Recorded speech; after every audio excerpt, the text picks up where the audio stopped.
October 20th, we are almost all the way through here with week 2 of the NHL season. Feels like this one is moving by really quickly here to get things underway. But if you are moving through the NHL season as fast as we are, then you're going to need to stay on top of the picks that you are tracking yourselves or the ones that we are giving out here on the show. And the best way to do that is by using the BetStamp app.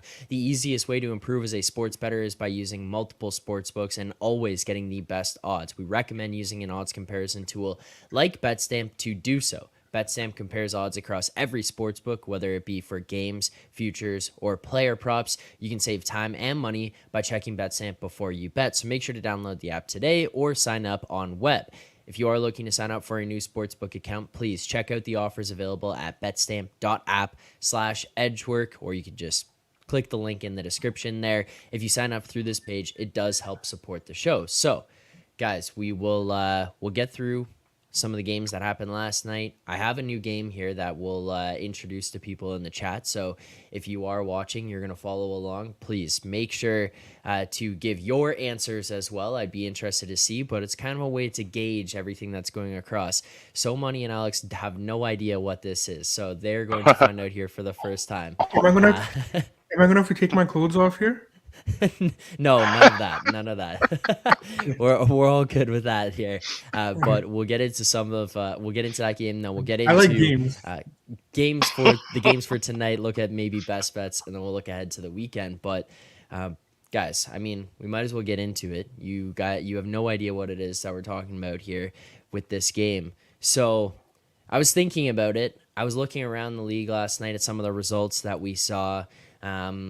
One of my favorite moments is the Greg Norman collapse on, I believe it was the Masters on 18th, coming down the fairway, and it just fell apart for him. And there's been a lot of jokes about what might have happened in his underpants coming down the 18th fairway, given the collapse that happened. So today we're going to play a game called Which NHL GM Needs to Change Their Underpants? Okay, so I'll give you 2 options for each of these. I tried to group them together here. We've got 3 different ones that we'll go through, and then you guys can tell me which GM of the 2 might need to change their underpants more than the other one, okay? Maybe it's both, maybe it's neither, whatever it is. So I wasn't that far off. No, it's not. It's not you. It's other people here. But, okay, so first one we'll look at. Brad Treliving and the Toronto Maple Leafs sitting at 2-2, or Ken Holland and the Edmonton Oilers sitting at 1-3. And the reasonings behind these ones: the Leafs defense continues to struggle. It's what it's been over the last couple of seasons. Not much change there. The goaltending situation in Toronto: Samsonov hasn't been terrible, but he's not been great to start this season, and you did just pay him. And on top of that, William Nylander continues to look really, really good, and he's going to be sitting there with a contract that needs to be signed at the end of this season. The Edmonton Oilers: you start your season with an 8-1 loss to the Vancouver Canucks. You follow it up with another loss to the Canucks.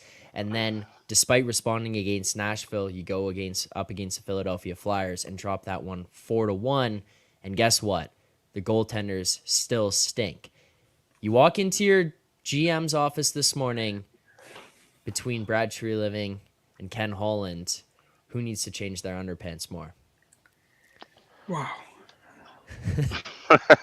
That's kind of tough. I would probably, I'll lead off here and go with Ken Holland, because in Treliving's defense, the fact that 31% of the salary cap was already tied up amongst the 4 players for Toronto, that wasn't his fault. That was Dubas's fault. So he walked into a pile of mess, if you will, beforehand. Now added some more on there by maybe overpaying Samsonov potentially. We'll see how that pans out over time. But Ken Holland, I mean, he's just the mess of work and like I said, the goaltending system. There's a lot of trickle down of the mess said with that Edmonton organization. I think their scouting has been kind of a bit other than grabbing. Yes, McDavid. Everybody knew to grab McDavid. Everybody knew to grab Draisaitl, Nugent Hopkins, all the number one overall guys they have for all those years. But the trades and the moves and building their depth, I don't think either team's really done well in that aspect. So I'd lean more toward Edmonton, but you could really kind of point fingers at both.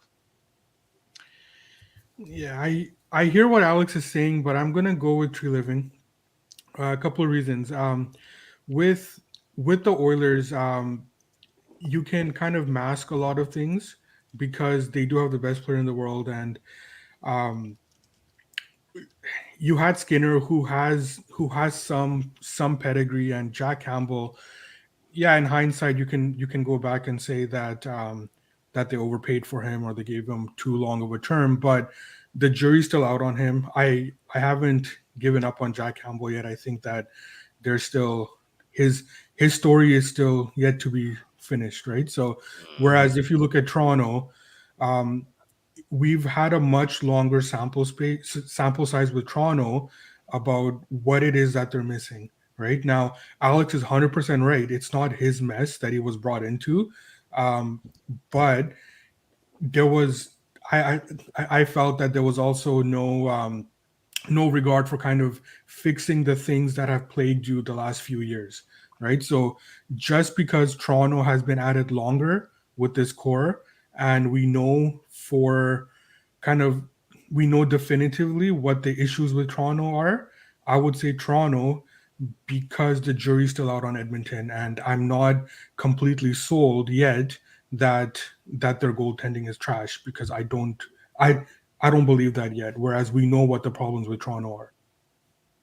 I would probably lean towards Toronto there as well. I did the post game show for the Leafs game last night on my channel, and I was talking about one of the reasons being is because I think True Living has minimal bullets in the chamber here for moves that could happen. I mean, the one major you were kind of expecting maybe a major one in the offseason with one of the 4 or 5 if you throw Morgan Riley in there, never came. Then you kind of look outside that and say, well, then Sheldon Keefe's obviously got to go, and they give him a contract extension, and you kind of roll back. Yeah, he added pieces around, and I think he made good moves. But in terms of the ability to make a big shakeup, you've really got one left, and that would be to fire Sheldon Keefe and bring in a different coach, and you got to time that one almost perfectly. So I think that's kind of the big move that could happen. Yeah, and like, what's the best time to make a big shakeup? That's when you first come into an organization, right? You have the most leeway. You have the most you have the longest leash at that point, right? So like, if I'm a GM coming into a new situation, yeah, I would make my first impact move immediately. Yeah. Also, I see JH here saying, 4 games in, relax, guys. The whole point is that we're overreacting 4 games in. That's the point. Yeah, he's right. We're gotta break down everything that's going on. It's not necessarily end of the world here, but just based on temperature of what things are happening, where our team's at right now. I'll say this: and my pick for Edmonton goes back than 4 games. It goes back about 5-6 seasons when you really think about it. Like, what has this team really done outside of one Western Conference Finals appearance? So, you can go further back and say, oh, it's been messy in Edmonton for a while. But they had Mike Smith.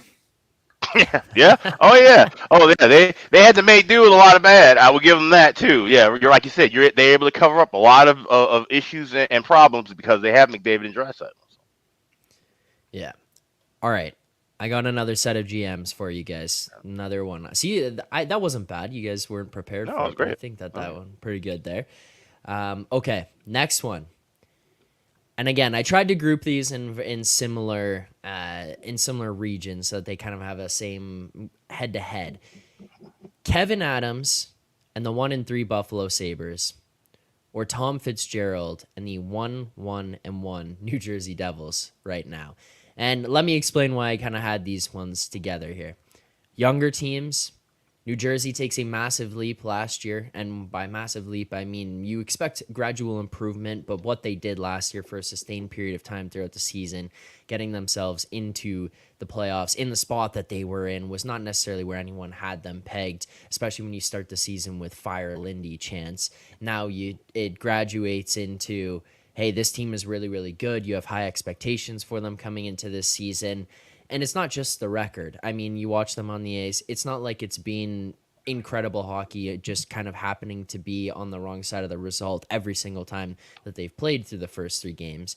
Then you go to the Buffalo Sabres, 1-3, -5 goal differential. This is a team a lot of people had pegged as making the playoffs and sneaking into one of those final spots and being significantly more competitive into this season. Kevin Adams and the 1-3 Buffalo Sabres, or Tom Fitzgerald and the 1-1 New Jersey Devils. Wow. I'm not really concerned about either, but if I had to choose one, I would go Buffalo for now, just because New Jersey showed enough last year that it makes me less worried about them. You could talk about their goaltending, but again, goaltending is just one of those things where if you're not elite in net, Yeah. then don't worry about it. Get like whoever you can, and like hopefully somebody gets hot, right? So whereas Buffalo, I'm more concerned about they're starting to show defensive deficiencies that plagued them last year as well, right? So we're starting to see a pattern develop with them, um, and I don't know why they're starting Levi for 4 straight games here, right? Like you're gonna run Yeah. this kid into the ground, right? At some point, it's his first full year. You have we actually don't know what we have in UPL there, right? So like he needs to get more starts as well. You're not winning the cup this year, right? So you need to develop both these kids because theoretically one of them is going to be your future, probably Levi, and the other one you're going to need to trade for some defensive help. So if you are going to be trading UPL, you need to get him some starts, right? So I would say Buffalo for now, just because of this pattern that I feel has been developing with them now. Zach, I take it we're keeping this segment PG, right? Hey, you go wherever you want with this one. We're Okay, fine. all We're right, fine. perfect. So Kevin Adams is as shitty as a fucking goat right now, and I'm gonna tell you exactly why. These goaltending problems have been going on for a while now with Buffalo. Everything else was starting to fall into place, right? They've been a horrible team for a decade. They've made all the draft picks. They've built the forward group, fantastic. Defensive group, fantastic. Goaltending room has been an absolute disaster piece for about 3 seasons now. And I said it all last year. Wow, once this team goes on and gets a goalie, and then they can develop Devin Levi the same way they developed UPL, who's going to have a much higher upside because, like I said, we still don't know what UPL is all about. Then this will be a team in due time. They'll be a Eastern Conference contender. They had ample chances to try to put a package together to get Hellebuck, didn't do it. Chances to get John Gibson from Anaheim, didn't do it. Re-signed Eric Comrie, who's basically an Uber driver, hasn't played him yet, carrying 3 goaltenders. What is Kevin Adams doing? He shit the bed for sure, no question. Not even worried about New Jersey. I love how I'm like trying to be diplomatic here, and then like Alex comes on. Let me tell you why Kevin Adams is a piece of shit. I knocked my camera Yeah. off focus now. There we go. Straight to the point. I appreciate it. I mean, yeah, like you look at the goalie situation. I think some of those would have been tougher to do. You did bring up Hellebuck, you bring up John Gibson, and some of that could possibly stunt the stunt growth with Levi. But at the same time, it's also, if you're going to sign those guys long term, which Hellebuck would have been looking for, maybe Gibson would have been somewhat of a reclamation project in terms of you could bring him in, see if you could fix him up for a year or two, and then give him an opportunity to be alongside Levi, and then they can co-tandem. So I think that might have been a good look. But yeah, like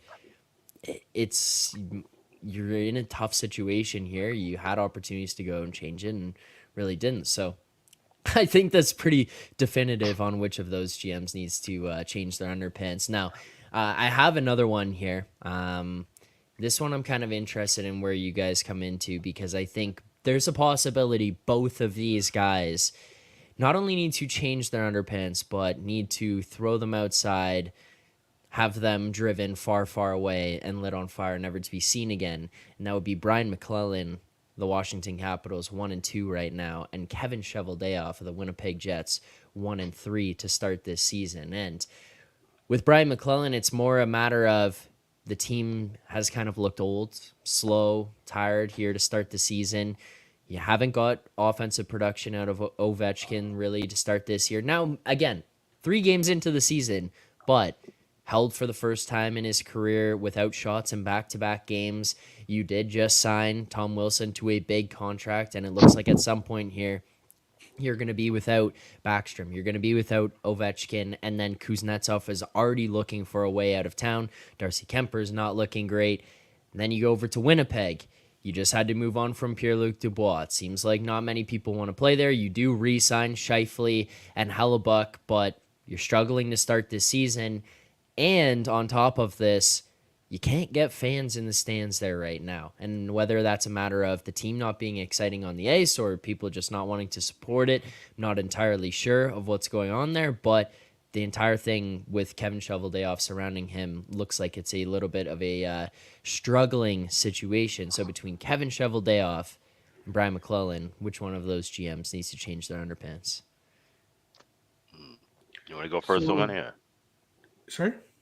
I was saying you want to go first. So. Yeah, so this one's a pretty straightforward one for me, and that's going to be in Washington.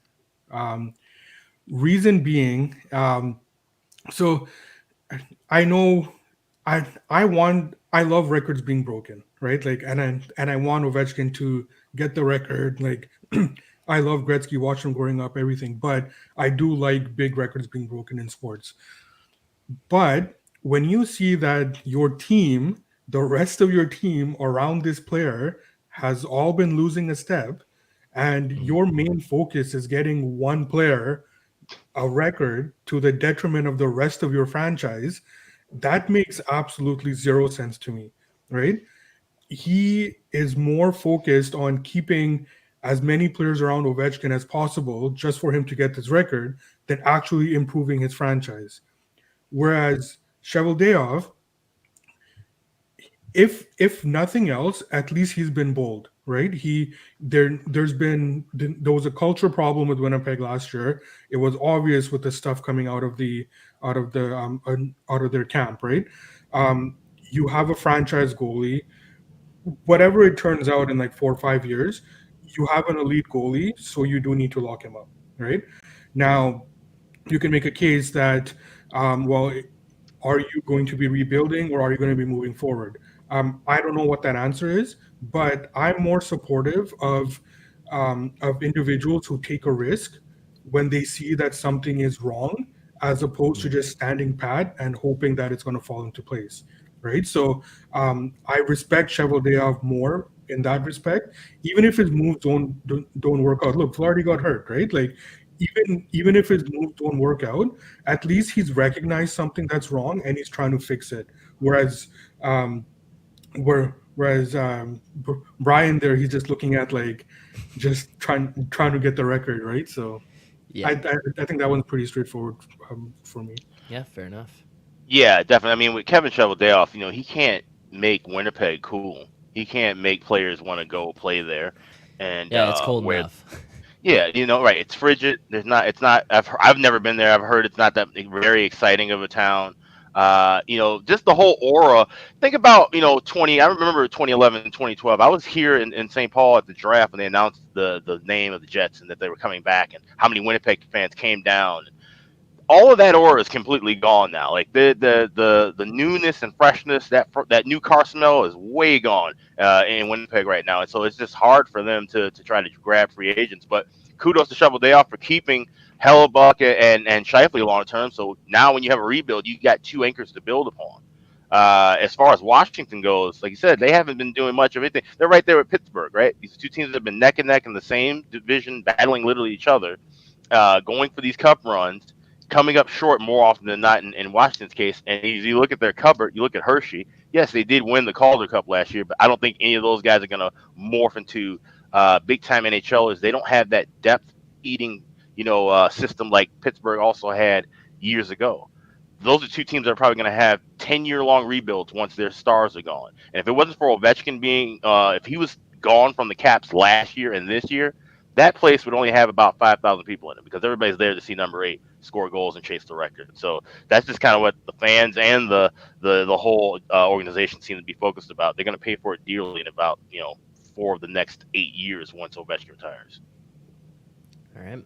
As this segment has been so serious here to start the show today, I have one final one. It's not a comparison. I'm just getting a temperature check on what's going on with this team. I'm interested to hear where you guys are at.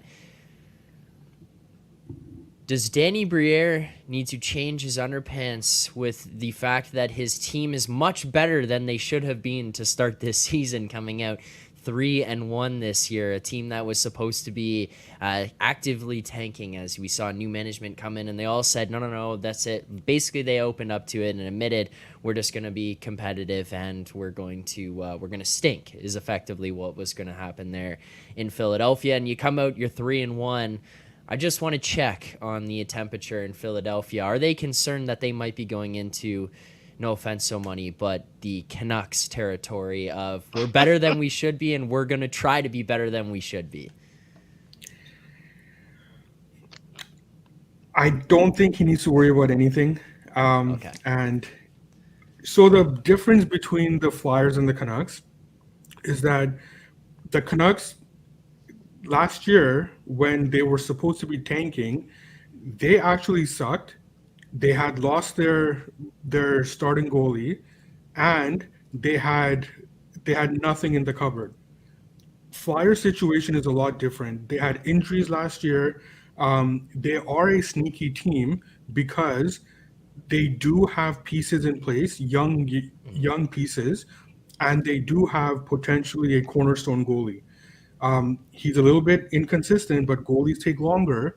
I do think Carter Hart is going to end up being a star in this league, right? So that's the difference. Now, at some point, if you have young players, and I'm talking like key cornerstone pieces moving forward, at some point, if they are playing well and if they're getting that taste of winning, you have to let these kids go, right? So I think that if they're playing well, if they're developing that winning attitude, I think it's fine, right? Then you don't need to tank for anything. This is going to be your future anyways. So you give them a chance to grow together, learn together, win together, right? So that's why I don't think Briere has anything to worry about. And the situation with the Canucks is completely different because the Flyers actually have young pieces that they can bring up together, and the Canucks don't have that.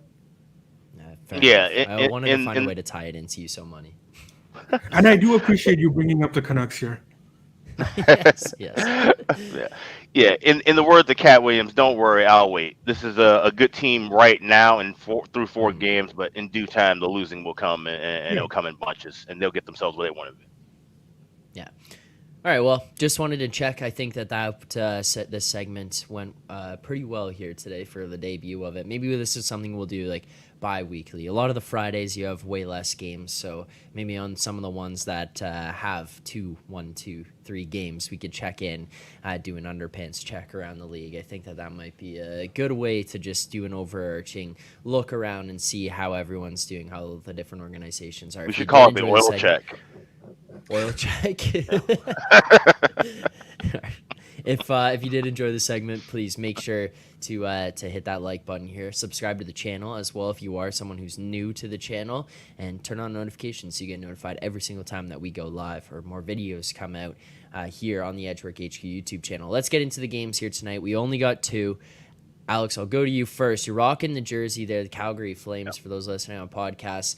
They're in town, or they're on the road here to take on the Columbus Blue Jackets tonight. Coming into this one favored, -140. The total sitting at 6.5.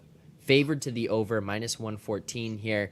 Best price available. Alex, which side are you looking at between the Flames and the Blue Jackets tonight? Are you kind of in a position to want to jump on a side or total here?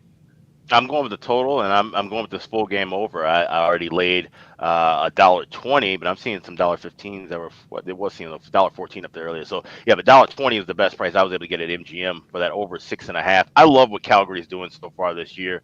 Completely different style shift. They're not playing the old swing around in the box. No creative shot angles. Sutter kind of style of hockey now. The defensemen are jumping into the rush. They're firing shots, and they're not just hitting the goaltender's chest 40 times a game. They're actually getting some quality shots off and scoring goals while doing it.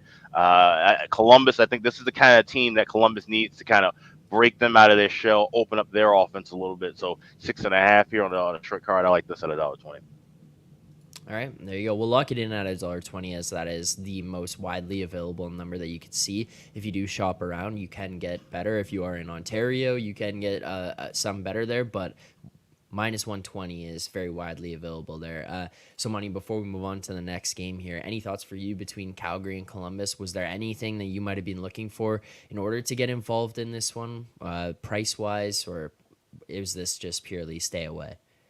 So Alex made a good point, right? So Calgary is a different team now in terms of their style of play. We mentioned in the last episode that they did get off to a slower start in the first couple of games, but that's usually expected when you're changing your whole system, right? You have a new coach, you have a new style of play, like that's going to be expected. The last couple of games they've looked very well, even through that overtime, or it was a shootout loss against the Capitals. I thought they deserved to win that game, and against Buffalo yesterday, they looked well. Goaltending is still up and down sometimes with them, but they did play well in that game. So I do like Calgary to win. The price is not there for me.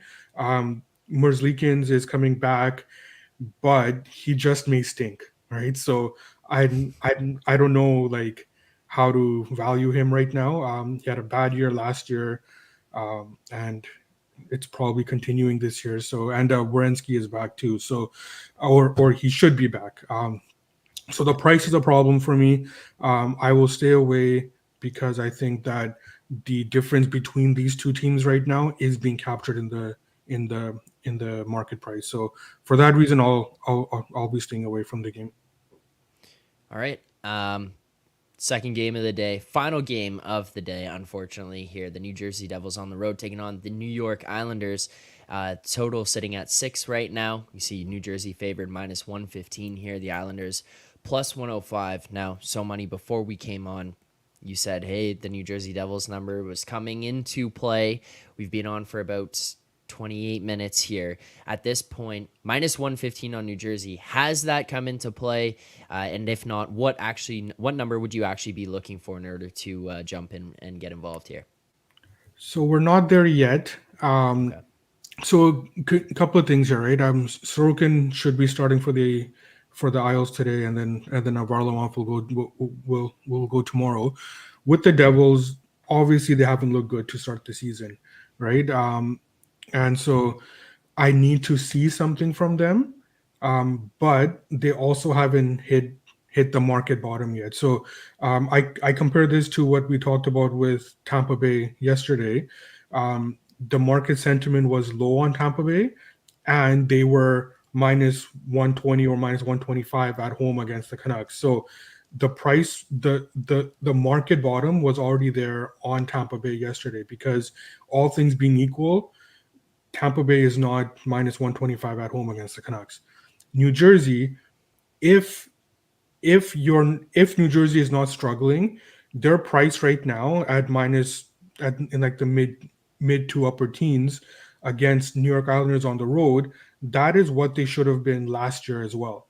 So that tells me that their price hasn't hit bottom yet. So not only have they not hit bottom, but they're also not showing me anything right now. So for that reason, I need them to come a little bit lower. So we're not there yet. If I can get like a minus 110 on New Jersey, that'll be different. But right now, they're being priced how they should be priced, if they were playing well enough. And I don't see that right now. All right. Well, there you go. There's our we have best bet for All right, today. that's a question from Inside. if this was opening line, what would this line be? So that actually encapsulates my point, because on opening night this should be just about minus 120 to Right. maybe minus 125 on the Devils, right? So we haven't fallen low enough yet. Right. Okay. Makes sense. There we have one best bet for tonight. We'll just recap that now, and we'll go back at the very end as well. But for those who missed it, you can find us on the BetStamp app as Edgework HQ. So make sure to go over there. You can track all the picks we give out on the show throughout the course of the year. You can see what we did last year as well, the success that we had. We are currently up 30.1 units right now, and 3% ROI. So even starting this season off pretty strong here so far. But one pick for tonight at this point, that's kind of where we'll stay here now. Calgary versus the Columbus Blue Jackets. We are taking the over 6.5 minus 120 there for a full unit in tonight's games. I see Connor asking, any goal scorer props from you? None right now. Nothing that I could find that I was interested in at all. If there are any, you can see those over on my personal bet stamp. Maybe I can tweet those out later, but there's nothing so far this morning that I had any interest in.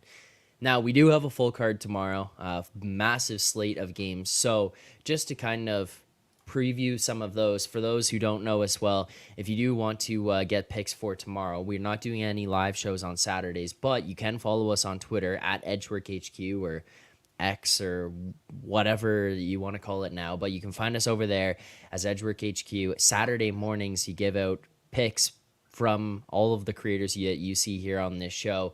If they've got best bets for that day, we tweet them out in the morning before all the games kick off, so that you have enough time to get in and tail all the picks that are given out. They'll also all be tracked on the BetStamp app, so you can check them out there. But make sure to follow us on Twitter so you get notified. But before we even get to giving out those picks, just kind of running down tomorrow's slate. Alex, there was a game that you are interested in tomorrow and a way that you're going to be looking to play. Now, numbers are not widely available at this moment in time, so nothing will obviously be tracked here. But you're looking in the Boston Bruins LA Kings game. What's the bet that you're looking at right now? Yeah, I'm looking at that first period over. Right now, I'm seeing, like I said, some Ontario books anywhere between $1.33 up to $1.50. I'm thinking we're going to see something in the $1.25, $1.30 range more when we see the domestic open later tonight into tomorrow. In Boston, I was not impressed with how they played in really the first 40 minutes. That was a fraudulent 3-1 win, and they did not take advantage of a just soft and lifeless Sharks team, which I've mentioned about before on this broadcast, how I feel about them. But Boston, you can't beat Pittsburgh. You know what I'm saying? Boston having that great run during the regular season last year and then just completely shitting the bed, since that's today's theme, in the playoffs. You can't go and be, we'll take our time and just waddle through. You can't do that. You're in the Atlantic Division. You're with Toronto, who will be playing better hockey than they are right now. And like I said, they're already 2-2. Tampa Bay is not dead yet. And if they can hang around and Vasilevsky comes back and he's fully refreshed and energized after the surgery, who knows what we see from them. Florida's still hanging around. Ottawa's going to get better. Buffalo's going to get better. Detroit's going to get better. So Boston just can't get off to these slow starts like that. They need to have a much better start tomorrow, and they're catching an LA team coming back home after a couple of tough road games. I think we see goals there early and often. So I'm circling that first period over tomorrow. All right. Are there any games that you're going to be looking for tomorrow? Obviously, these prices aren't available, but maybe there's a spot you see where you might be looking to fade a team or get behind a team at this point in time. In terms of this full slate tomorrow, where might you be looking to jump in, take advantage? Yeah, so on a very preliminary level, there are a couple of games that are standing out to me. I just want to touch on Alex talking about the Bruins. I watched that game last night, and Alex, I kept thinking about Alex. If the Sharks get a 3-2 goal here, just maybe he'll be sweating. But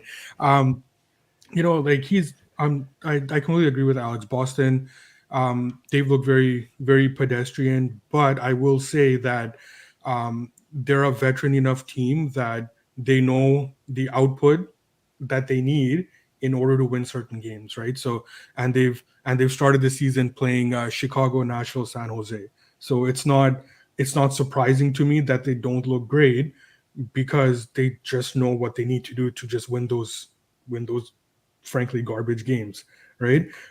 Now we are stepping up in class, though. They're going to Los Angeles tomorrow, so I'm more interested to see if they are able to step up their game. Now, in terms of pricing, if we see Boston priced um, as they were last year, as if they're like a great team that's just going to go on the West Coast and just do their business like against a really good team, I'm more inclined to bet on the Kings. But we'll see. We'll see where that price comes in. The other game that I was looking at is Washington Montreal. I touch on this a lot in terms of trying to find the market bottom on teams, and if Montreal is somehow favored tomorrow, um, then I think that would be the market bottom on the Capitals, and that Right. would be a situation where I would want to get involved because, yeah, the Capitals don't look good. They lost 6-1. Um, the the metrics in that game weren't that bad for Washington, as a 6-1 score would indicate, but there's a lot of score effects in play as well, right? We don't know at what point Ottawa just kind of let up on the gas and stuff, right? So those are the things to kind of take into account. But Montreal, what I see from them is they don't look good at all, right? Like Mhm. and the Alex Moretto's, they just stink right now, right? So I think that if we can get either a small favorite or even a dog price on Washington, then we know that they've hit their market bottom, and that's when I want to buy Washington. So those two are the games that stand out to me right now. All right, there you go. Those are some games to look for tomorrow. And make sure, as always, to be following us on Twitter for show notifications, show updates, as well as our best bets that come out every Saturday morning before the games go live. You're not going to want to miss those, as there is a massive slate tomorrow. We have tons of creators, so we'll have likely a bunch of opportunity for picks to come out. The show has been doing very well so far to start this season, even dating back to last year, as I mentioned, up 30.1 units there, 3% ROI. And this is over a large sample size of bets from last season into this year. But our only bet for tonight in the Calgary Flames Columbus Blue Jackets game, we are taking the over 6.5 minus 120 for a full unit. So that is our only bet for tonight. Keep your eyes out for tomorrow. You can use the information that Alex and So Money have both given today in order to kind of help you look for certain numbers to pop tomorrow. And then as well, if you do want to just tail, you can find us on Twitter at EdgeworkHQ, where more picks will be posted. But So Money, Alex, thank you guys for taking the time to do this here today. Appreciate it. As always, appreciate the insight. Thank you for being willing participants in the game that I did not tell you ahead of time what was going to be going on. So I do appreciate that. And to everyone in the chat, if you enjoyed the show here today, if you enjoyed the segment, please make sure to like this stream here, like the video if you're watching after, rate, review, all that kind of stuff if you're listening on podcasts. And as always, make sure to be subscribed here to this channel so that you don't miss anything that goes on, whether it's live streams or videos that come out. But we do appreciate the support. Look forward to seeing everyone back here Monday morning, 10:30 a.m. Eastern time. Enjoy the games tonight. Enjoy the games this weekend. Good luck on your bets. Let's have a day.